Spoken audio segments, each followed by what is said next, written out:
A live look outside and show you what's going on in Tuscaloosa, where it's just cloudy right now. They have had a little bit of light rain within the past hour, but most of it is very, very light and just rain. So that's good. Let's take a look at Titan 3D radar, and you can see that rain moving through Tuscaloosa down here, pushing across towns. We've had a little bit of just light, misty rain, also pretty foggy outside. And in between some of those rain spots, you see a little pink pop up. That's the sleet I was talking about. Again, some of the snow melting on the way to the ground, freezing up for a little bit, but not completely melting all the way, and that's why you get those sleet pellets still falling out of the sky. Further off to the west, though, of Mississippi, we're seeing more of that pink, more of that white. That means sleet and snow, and that is what will be heading in our direction. And again, it's neighborhoods to the north that have the best chance of seeing snow that could accumulate up to an inch. Look at our exclusive TitanCast computer model. It shows that just after midnight, we could start to see some snow here, Cullman, Arley, over toward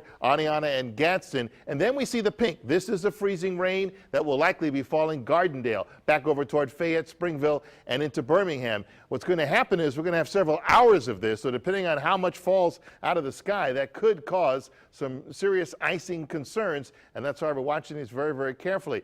Then our computer model suggests we'll get a break maybe afternoon before the second round of rain arrives, and that'll be late Tuesday night. And this should primarily be rain for us here in Birmingham, because our temperatures should get warm enough tomorrow to keep any of the icy weather off to the north. But look what happens close to midnight. We're looking at an area of freezing rain and snow from Cullman and Gadsden up northward. So I think Tuesday night going into Wednesday, it'll just be a cold rain for us, and that would be all that we would expect. So in fact, if we do get that, that should help melt or break up some of the ice that does fall from tomorrow.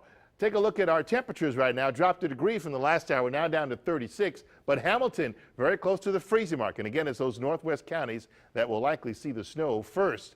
Overnight, we'll see that freezing line get closer and closer to us and then kind of come to a halt. It'll kind of wobble around us. And that's the reason why we'll have that mixed bag of sleet and freezing rain in and around the city. And then during the afternoon, we might see those temperatures get into the upper 30s. But that's a big might. It won't be a big warm up tomorrow. So overnight, again, a mix of snow and sleet to the north, freezing rain here in town, 32 for the overnight low. That's one of the reasons why we may see some of that rain that falls, ice on the ground.